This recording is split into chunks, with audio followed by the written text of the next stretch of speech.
I was able to create unlimited thumbnails by just taking 30 photos. I call this the personal thumbnail library. And if you follow along through the entire video, I'm gonna go through each of the 30 shots and poses one by one so that you can create your personal thumbnail library today. And as a bonus, I'll show you how I enhance these photos in Canva to make sure that they're eye-catching and publish-ready thumbnails.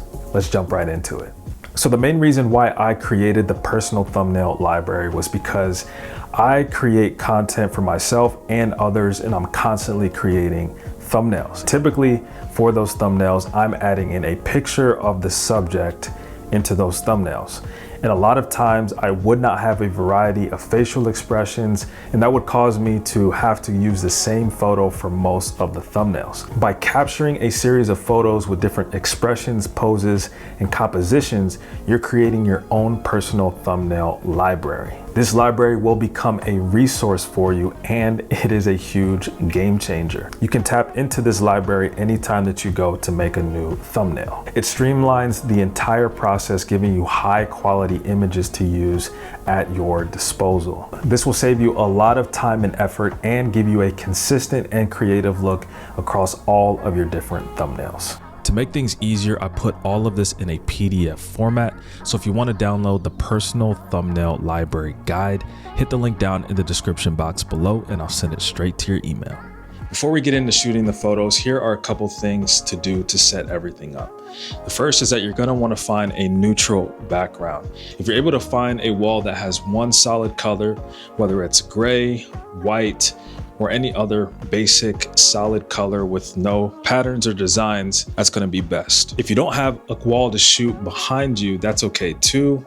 When we're editing these photos in something like Canva, we're able to remove the background, no problem, as long as whatever you're wearing is not the same as what's in the background. The second thing is that you're going to want to set up your camera on a tripod.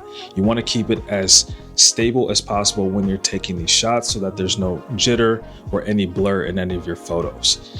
I do have my Sony a7 IV, however, you can use your smartphone to do all of these photos and still get really good results. And the most important thing in all of this is making sure that we have good lighting. I have two lights in this setup, including the natural light that's coming through the windows here in this room, but I have a softbox here and a softbox over here.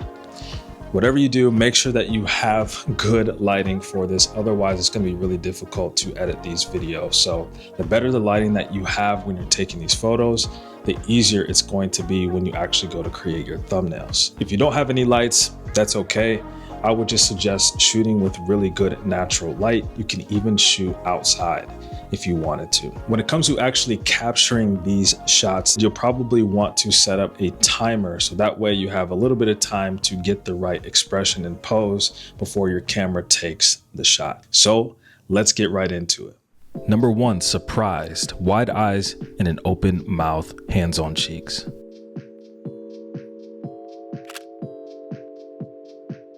Number 2, excited, big smile with raised eyebrows.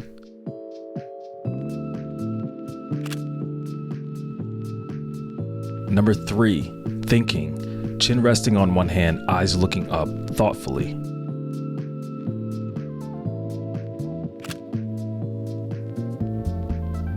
Number 4, confident, arms crossed, slight smile with a raised eyebrow.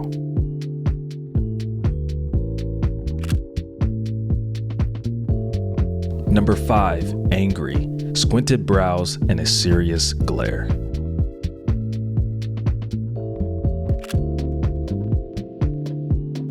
Number 6, shocked, hands covering the mouth, eyes wide open.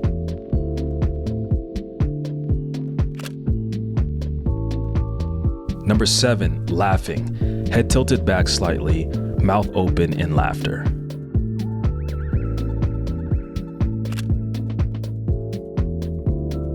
Number 8, confused, one eyebrow raised, hand scratching the head.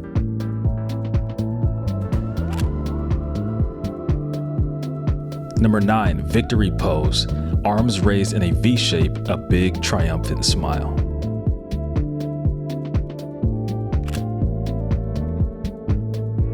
Number 10, face palm, hand covering the face with a disappointed expression.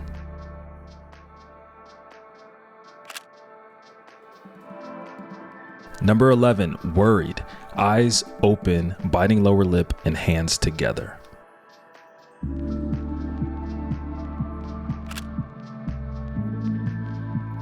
Number 12, thumbs up, big smile, both thumbs up towards the camera.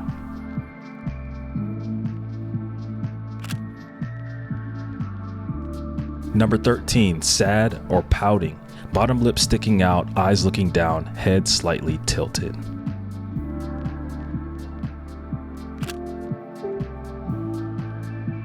Number 14, sneaky, slight smirk with narrowed eyes, finger pressed against the lips in a shh gesture.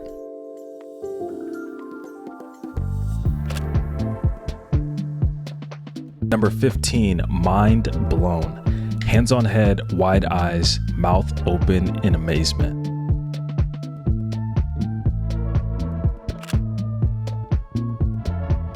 Number 16, shrugging, both shoulders raised, palms up, and an uncertain expression.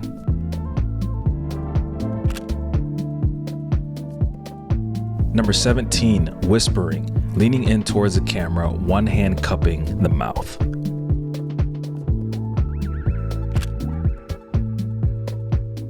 Number 18, looking away, gaze off to the side with a slight smile.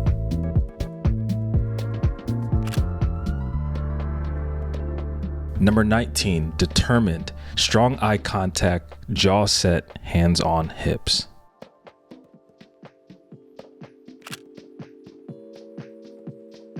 Number 20, frustrated, both hands on head, eyes closed, and mouth tight.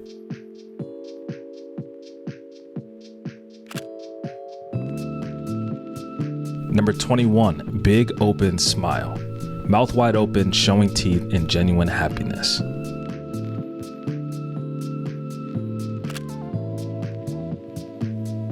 Number 22, soft smile, a gentle closed lip smile.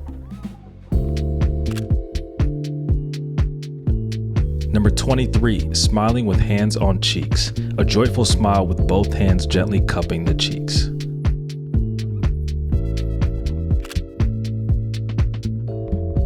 Number 24, smile and point, smiling while pointing at something off camera, creating a sense of curiosity or interest.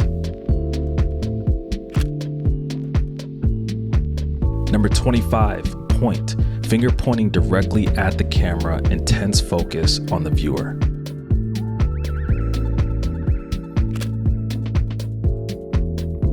Number 26, double point, both index fingers pointing towards the camera with a confident grin.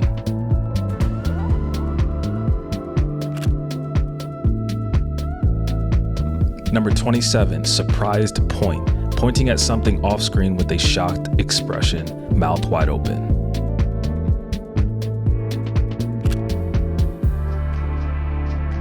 Number 28, pointing upwards with a curious or intrigued expression as if highlighting something above.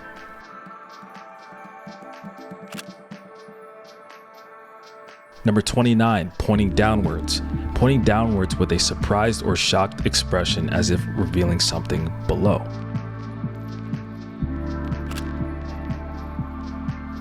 And number 30, side point, pointing to the side with a casual smile, head turned slightly towards the direction you're pointing.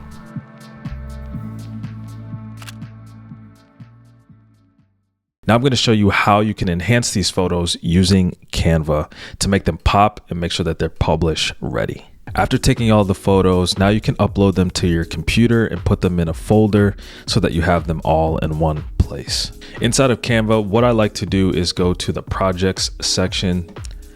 Then I will click add new and create a new folder. From here, you can name it your personal thumbnail library and hit continue. Go ahead and open up the new folder. And then from here, you will select all of the photos that you took that are in your folder on your computer.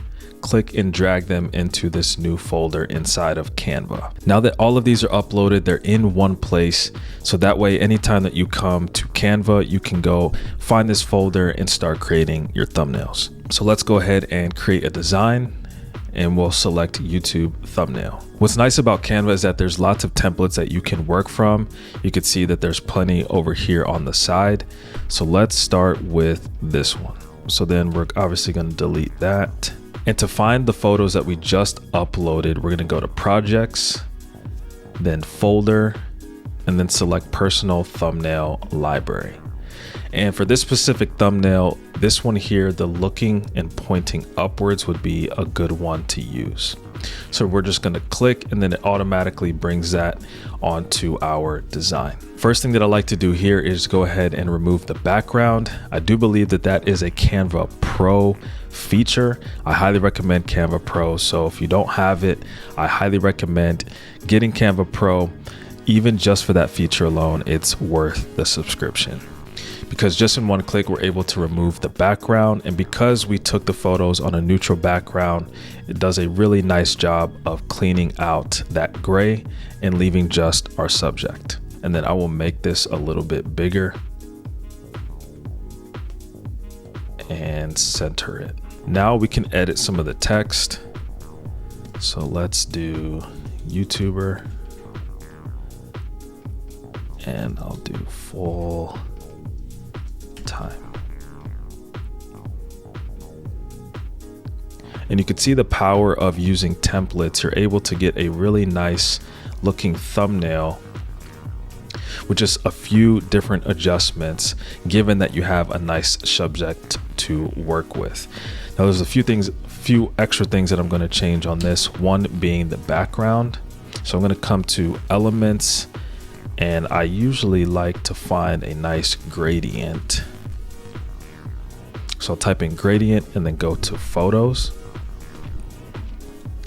And this one looks pretty good here. Once I have the image on screen or whatever I want to use as the background, I will right click and then set image as background. That automatically puts it all the way to the back and fills in the entire design. Now here's where I enhance the photo a little bit more. So of course we already removed the background, but what I also like to do is add a shadow. So we'll click on the image, hit edit, and under the effects part, we'll hit shadows. I usually like to use the drop shadow. So I'll click that. And what that does is add just a little bit of depth to our subject to make it pop from the background. And when it did that, it did create this little weird effect, but that's very easy to fix. So all I will do is click and drag the entire thing so that now it goes below the design, and then I'll just reposition it so it's pretty much in the center. Okay, so that definitely makes a difference, making it pop just a little bit more. Now, if your lighting is a little bit off in your photo, you can also adjust the image exposure, white balance, and the light and color. So this is pretty good, but let's just say I wanted to make it just a tad bit brighter and add some more contrast. If it was really dark, I could bring up the whites and the brightness, but this looks pretty good for now. And let's say I wanted to add a little bit more vibrance and saturation, I could do that too, just to make it pop from the background a little bit more. And I could even add just a touch of sharpness and clarity if I needed to, or if I wanted to back off of it, I could as well. But overall, this is looking pretty good as it is. If you start with high quality images to begin with, then it makes your job a lot easier when it comes to actually creating thumbnails. So not too bad so far. What I'll also do is just add a couple icons. Since we're talking about YouTube, I will type in YouTube in the search bar under elements, and then I can add this little graphic here on the left. I'll reposition it and size it there. And maybe just for some balance, we'll also add the black one over here on the right side. Okay, so there's a thumbnail right there, pretty simple and clean. And you could see the power of having these images already taken. It makes it really easy to create your YouTube thumbnail. If you found value in this video, I appreciate it if you hit the thumbs up button. That helps YouTube to show this video to more people who are looking to dial in their personal thumbnail library. If you want to learn more about my process to creating thumbnails in Canva, make sure you check out this video right here. And for other content creation related videos, make sure you hit the subscribe button. Thanks so much for watching this video. I will see you in the next one.